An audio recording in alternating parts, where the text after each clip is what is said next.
Okay, rain or shine at saka Blackwater, no? So, makikita na natin yung ilang taon na tiyaga ni Coach Yeng Guiao.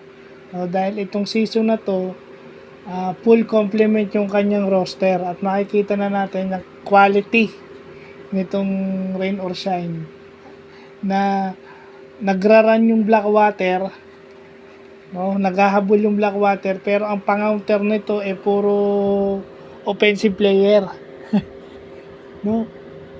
Saan ka makikita pag nag-run yung naka 3 points si James Quecote, babalikan ka naman sumunod na quarter ni assist na sunod-sunod.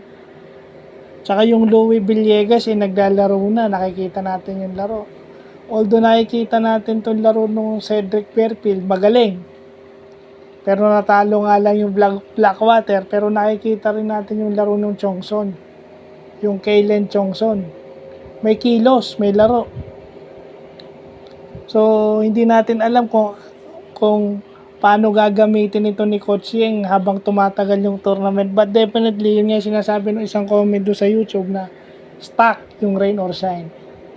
Kung may line-up na full complement na mix ng veterans at saka young players, rain or shine yun. So, hindi natin alam kung mag-ano yun. At saka si Aaron Fuller, hindi na control. Especially yung rebounding ni Aaron Fuller, offensive rebounding ni Aaron Fuller na alam naman natin isa yun sa strengths niya as a player, hindi na control ng Blackwater. So kaya nanalo yung rain or shine. So yun lang po.